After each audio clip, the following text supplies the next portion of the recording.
दोस्तों, हमारे शरीर में पसीना आना एक सामान्य सी प्रक्रिया है और शरीर में पसीना आने से जो है हमारे शरीर का जो तापमान है वो नियंत्रित रहता है। लेकिन कभी-कभी अगर पसीना किसी को बहुत ज़्यादा आता है, तो ये एक समस्या हो सकती है और जिसको हम मेडिकल लाइन में हाइपर हाइड्रोसिस के नाम से जानते हैं। और इसी प्रकार से कुछ लोगों को शरीर पर तो पसीना बहुत ज़्यादा नहीं आता, लेकिन पैरों पर पसीना बहुत ज़्यादा आता है। जैसे ही जूते पहनते हैं, तो मोजे बिल्कुल गीले हो जाते हैं या जूतों में बहुत ज़्यादा बदबू सी आने लगती है या पैरों में फंगल इन्फेक्शन होने के चांसेस बहुत ज़्यादा होते हैं। इसी प्रकार से अधिक पसीना आने के कारण पैरों में खुजली सी होती है और बहुत ज़्यादा पैरों में पसीने से जो है अगर पैरों से बदबू आती है तो इसमें पेशेंट को सामाजिक शर्मिंदगी का सामना भी करना पड़ता है। अगर ऐसा है तो इसको बिल्कुल भी हल्के में न लें और इसको हम मेडिकल लाइन में प्लांटर हाइपर हाइड्रोसिस के नाम से जानते हैं। आइए दोस्तों, बात करते हैं कुछ मुख्य कारणों की जिनके होने से जो है पैरों पर पसीना बहुत ज्यादा आता है। इसी में सबसे पहली कंडीशन होती है जिसे हम हाइपर हाइड्रोसिस के नाम से जानते हैं। ये एक मेडिकल कंडीशन है। इसमें जो पसीने की ग्रंथियां होती हैं वो अधिक सक्रिय हो जाती हैं और जिसके कारण शरीर से पसीना बहुत तेजी से निकलता है। इसी प्रकार से जो लोग टाइट और सिंथेटिक जूते पहनते हैं तो जूतों में जो हवा का आना जाना होता है वो कम हो जाता है और जिसके कारण पैरों में जो पसीने की मात्रा है वो बढ़ जाती है। अगर कुछ लोगों को पैरों में फंगल इन्फेक्शन की शिकायत होती है तो पैरों में खुजली और पैरों में लालपन का होना एक सामान्य सी घटना होती है और जिसके साथ साथ पैरों में पसीने की शिकायत भी बढ़ जाती है और पैरों से बहुत ज्यादा बदबू आने लगती है। इसी प्रकार से किशोरावस्था में कुछ हार्मोनल चेंजेस के कारण भी पैरों में पसीना आने की समस्या बढ़ जाती है। या कुछ लोग जो कि तनाव और चिंता में अधिक रहते हैं तो ऐसे लोगों का जो नर्वस सिस्टम है वो बहुत ज्यादा एक्टिव हो जाता है और जिसके कारण पैरों में पसीना आने की समस्या बढ़ जाती है। इसी प्रकार से कुछ बीमारियां हैं जैसे कि डायबिटीज है या थायराइड की शिकायत है, तो ऐसी बीमारियों में भी पैरों में पसीना आने की समस्या अधिकतर देखी जाती है। आइए दोस्तों, बात करते हैं कुछ एलोपैथिक ट्रीटमेंट्स के बारे में जिसे अपनाकर हम पैरों में पसीना आने की समस्या को दूर कर सकते हैं या पैरों में पसीना आने की समस्या को बहुत हद तक कम कर सकते हैं।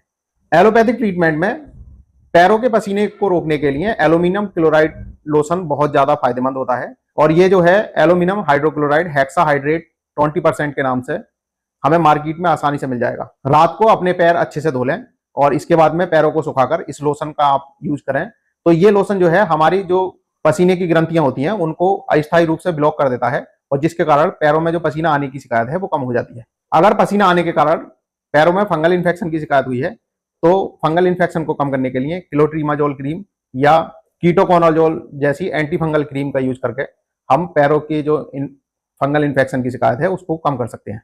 इसी प्रकार से पैरों में पसीने की शिकायत को कम करने के लिए एक लोन्टोफेरोसिस थेरेपी होती है। ये एक मेडिकल मशीन होती है। इसमें हल्के करंट के साथ में पानी के द्वारा जो पैरों की पसीने की ग्रंथियां होती हैं उसको कम सक्रिय बनाया जाता है। लेकिन ध्यान रहे कि ये इलाज जो है केवल डर्मेटोलॉजिस्ट के पास होता है।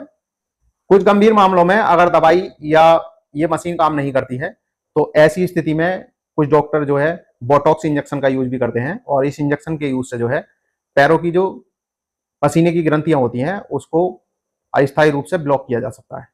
कुछ मामलों में डॉक्टर्स ओरल मेडिकेशन जैसे कि ग्लाइकोपाइरोलेट या ऑक्सीब्यूटिनिन जैसी दवाइयां देकर पैरों की जो पसीना आने की क्षमता है उसको कम कर देते हैं।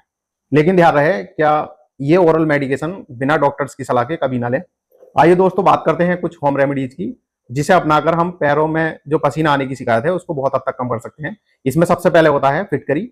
आप थोड़ी सी फिटकरी लें और बाल्टी में गुनगुना पानी लेकर उसमें फिटकरी डाल लें और कम से कम 15 मिनट तक अपने पैरों को भिगो कर रखें, क्योंकि फिटकरी में ऑलरेडी एंटीबैक्टीरियल गुण होता है तो इससे जो है हमें बदबू कम करने में भी सहायता मिलती है और पैरों पर जो पसीना आने की शिकायत है वो भी कम हो जाती है। इसी प्रकार से 2 चम्मच चाय की पत्ती लें और उसे पानी में डालकर उबाल लें।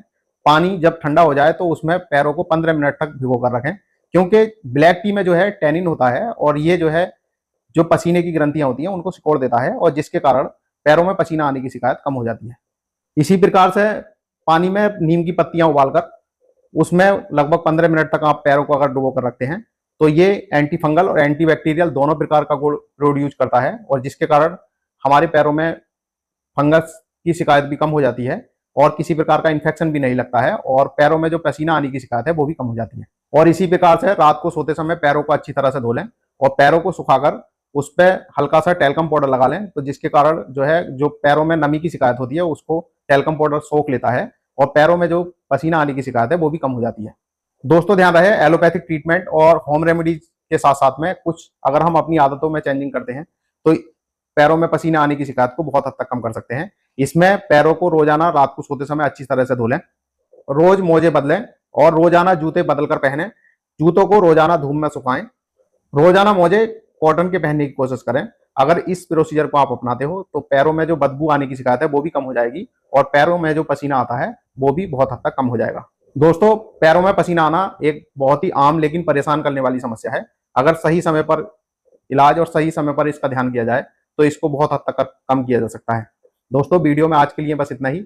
मिलते हैं एक नई वीडियो के साथ में। यदि मेरी वीडियो आपको अच्छी लगी हो तो वीडियो को लाइक करें, चैनल को सब्सक्राइब करें और बेल आइकॉन दबाना ना भूलें ताकि मेरी हर एक इन्फॉर्मेटिव वीडियो आप तक बहुत जल्द से जल्द पहुंच सके। धन्यवाद।